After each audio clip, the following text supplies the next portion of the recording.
Баршаңызға сәлем достар, денсаулық арнасына қош келдіңіздер. Бүгін сіздерге қанның қоюлануы жайлы және қалай сұйылту керек екенін айтатын боламын. Қан ағзадағы ішкі сұйықтық ортаның бірі. Қанның құрамында негізгі үш элемент бар. Ол эритроцит, лейкоцит және тромбоцит. Эритроцит оттекті тасымалдаса, лейкоцит микробты өлтіреді, ал тромбоцит қорғанысқа жауап береді. Қанды ұйыту да осы тромбоциттің жұмысына тікелей байланысты. Мәселен, сіз жарақат алсаңыз, жараның бетіндегі қан қоюланады. Мұның адам өміріндегі маңызы өте зор. Себебі жарадағы қан ұю арқылы ағзаны қансыраудан сақтайды. Алайда тамырдың ішінде қан ұйып қалатын жайттар да орын алып жатады. Ол жағдай жалпы қан айналымы жүйесіне кері әсер етіп, адам өміріне қауіп төндіреді. Көбіне үлкен кісілерде қан сұйылту үшін дәрігерлер аспирин кардио, тромбаз және тағы да басқа дәрілерді ішу керектігін айтады. Бұл дәрілердің қайсысын болмасын ұзақ ішкендіктен асқазан мен адамның іш құрылысының түрлі органдарына кері әсері болады. Әсіресе гастрит болуы мүмкін. Егер таблетканы 3 ай ішсеңіз, кемінде 5-6 ай демалу керек болады. Негізінен қанның қоюы және сұйық түрлері болады. Егер қан сұйық болса, ұю процесі ұзаққа созылады. Ондай жағдайда жарақат алған адам көп қан жоғалтуы мүмкін. Ал қан қою болса, адамның есту және көру қабілеті нашарлап, буын аурулары пайда болады. Басы ауырып, аяғы мен қолын басқаруға қиын түсуі мүмкін. Судың қан сұйылтудағы пайдасы. Таза су алғашқы медицина. Кіршіксіз, мөп-мөлдір сұйықтыққа бар тіршілік тәуелді. Сусыз өмір жоқ. Барлық тіршілікке нәр беретін судың адамзат өмірінде алатын орны ерекше. Таңертең ұйқыдан тұра сала таза су ішсеңіз, талай аурудың алдын аласыз. Егер қан сұйылтуда дәрілерді ішкіңіз келмесе, сіздерге дәрісіз өзге де тәсілдерді қолдануға болады. Бірінші әдіс өте қарапайым. Қанды судың көмегімен сұйылтуға болады. Жалпы адамдар өте аз көлемде су ішеді, ал ағзада судың көлемі аз болуы қанның қоюлануына әкеп соғады. Қан сұйылту үшін адам тәулігіне 1,5 литр таза су ішуі керек. Ғаламторда көпшілік арасында 3-4 литр су ішу керек деп жатады, бірақ ол дұрыс емес. Адамға күніне 1 немесе 1,5 литр су ішсе, сол жеткілікті болады. Бұл таза су болуы керек. Сіздің ішкен шай, кофе, шырын секілді жалпы сұйықтықтарыңыз саналмайды. Таңертең ұйқыдан оянғаннан кейін міндетті түрде аш қарынға 1 стақан су ішуден бастау керек. Қарапайым мысал, егер сіз бір жеріңізді кесіп алғанда немесе анализде саусағыңыздан қан алған кезде қанның қою қарақошқылдау болып тез ағып кетпей бүлініп тұратындығын байқауға болады. Бұл қанның құрамындағы гематокриттің жоғары екенін көрсетеді. Екінші мысал, кофе мен алкогольді ішімдікті аз қолдану керек. Кофені көп ішетін болсаңыз, ол қанды қоюландырады. Арақ, шарап та қанның қоюлануына әкеліп соғады.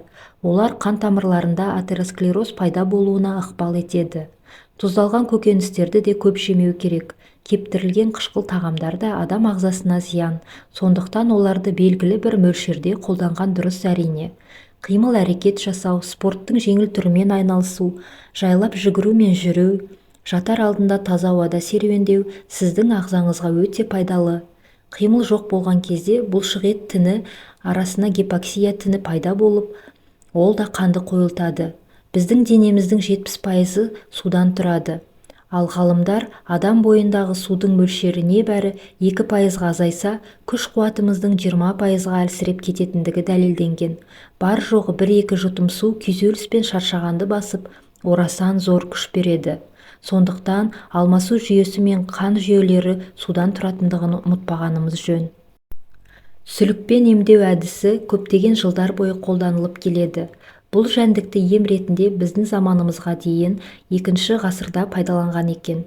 Қазіргі таңда сүліктердің 400-ге тарта түрі бар, алайда олардың ішінде медицина сүлігі ғана емге пайдаланылады. Сүлікпен емдеу тәсілі заманауи емдеу тәсілдерінің ішінде бірінші деңгейден орын алады. Сүлік салу ол медицина тілінде гирудотерапия деп аталады. Сүліктің өзінің қанды сұйылтуға арнайы бөлінетін ферменті болады. Оны сүлік қанға шашады. Сүлік салар алдында анализ тапсырып, қанның құрамындағы гемоглобин, эритроцит, тромбоциттерді анықтау керек. Анализ дұрыс болмаса, сүлікпен емдеу тәсілін қолдануға болмайды. Мамандардың айтуынша, адамнан қан алу қандағы плазма құрамындағы лимфоциттердің мөлшерін өзгертеді. Ал сүлек сілекейінде 40-қа жуық ферменттер бар. Бұл ферменттер адам ағзасына қанның, жасушалардың, лимфалардың микроциркуляциясын жақсартып, қалпына келтіреді. Нәтижесінде қан қысымы бір қалыпқа түсіп, мүшелердің ісуі басылып, дертке ем болуы мүмкін. Қанды дәрілік шөптер көмегімен сұйылтуға болады. Адам ағзасына қан сұйылтуда өсімдік қоспаларынан әзірленген тұнбалардың жөні бір басқа. Адам баласы өсімдіктерді сонау көне дәуірден бастап күні бүгінге дейін қажетіне жаратып келеді. Әсіресе халық емшілігінде емдік шөптер таптырмас дәрі-дәрмекке айналған. Елімізде статистикалық мәліметтерге сүйенсек, шамамен 6000-ға жуық өсімдік түрі бар. Соның 500-ге жуығынан дәрілік заттар алынады. Қанды сұйылтудағы екі түрлі шөп бар. Ол нәрлі хош иісті өсімдік түйе жоңышқа және ақ талдың қабығы. Екеуі де біздің елде бар шөптер. Дәріханадан алып қолдану тәсілі бойынша дайындап ішу керек. Бұл дәрілік шөптерді 3 апта ішсе жеткілікті. 4 айдан кейін қайталау керек болады. Тағамға сарымсақ, аскөк, балдыркөк және ақжелкенді қосып жесе, ол да адам ағзасына өте пайдалы.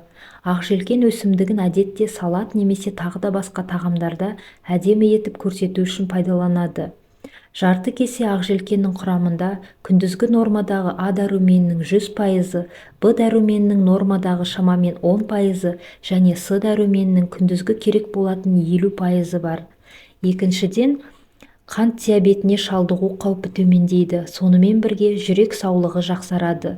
Ақжелкен фолий қышқылының қайнар көзі болып табылады. Ал аскөк болса тағамға ерекше дәм беретін өсімдіктердің бірі. Ол жұқпалы аурулар кезінде ұйқы бұзылғанда жақсы көмектеседі. Қан қысымын төмендетіп, жүйке жүйесін тыныштандыруға қабілетті. Мүкжидектің пайдасы. Мүкжидек жемісі, яғни клюква, қиыр шығыс пен тмд, Сібір елдерінде көптеп кездеседі. Ылғалды, шымтезекті және батпақты жерлерде өсіп, қыркүйек айында піседі. Мүкжидек шырыны глюкоза мен фруктозаға көп мөлшерлі пектин мен калий тұзына бай. Жидектің бойында С витамині бар. Ол сондай-ақ күзгі ауруларға таптырмайтын ем. Сонымен бірге иммунитетті көтеріп, тұмаудың алдын алу үшін мүкжидектен морс компотты жасап ішуге болады.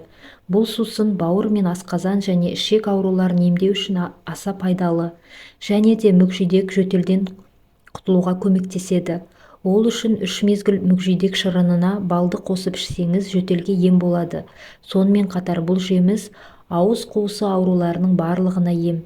Мүкжидек балалар мен ересектердің иммундық жүйесін нығайтып, денені токсиндерден тазалап, қан қысымын қалпына келтіруге өз үлесін қосады.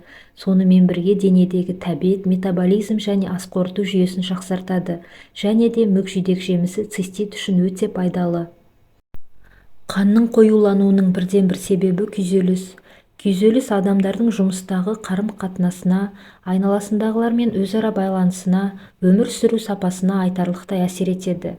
Депрессияның ең ауыр формасы адамның өз-өзіне қол жұмсауына дейін алып келуі мүмкін. Сонымен қатар күйзеліс қанның қоюлануына үлкен себепін тигізеді. Өмір болған соң күйзеліс болмай тұрмайды. Күйзелістен арылу үшін тыныштандыратын шөптер, шүйгін шөп, тау жалбызы және долана тұнбаларын ішіп тұру керек. Дәрілік шүйгін шөп көп жылдық шөп тектес өсімдік болып табылады. Бұл өсімдіктің тамырының құрамында эфир майлары, сірке қышқылдары, крахмал және қант бар. Дәрілік шикізат ретінде гүлденгеннен кейін күз айларында сабағы мен жапырағы қурай бастағанда тамыры қазып алынады. Шүйгін шөп тұнбасы жүрек қан тамырларын жақсартуда, нерв жүйелерін емдеуде пайдаланылады. Ал долана жүрекке апаратын қан тамырлары мен ми қан тамырларын кеңейтіп, жүйке жүйесін тыныштандырады. Долана жемісі жүрекке аса пайдалы. Жүректің жұмысын қалпына келтіріп қана қоймай, ұйқыңызды тыныштандырады. Долананың қайнатпасы түрлі ауруларға ем, бірақ қан қысымы төмен адамдарға долананы қолдануға болмайды және асқазан ауруын қоздыруы мүмкін. Долананың қайнатпасы мен тұнбасын аш қарынға ішуге болмайды, кері әсерін тигізуі мүмкін. Артық мөлшерде қолданған жағдайда жүрек айнып, бас айналуы мүмкін. Сондықтан мамандар кез келген дәрілік шөптер мен өсімдіктерді, жемістерді тек мөлшермен пайдалануға кеңес береді.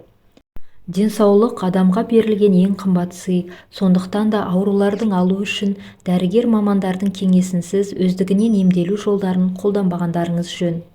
Құрметті көрермендер, егер де сіздерге видео ұнаған болса, қазақ тілді арнаның дамуына үлес қосып, лайк басып, каналыма тіркеліп кетіңіздер.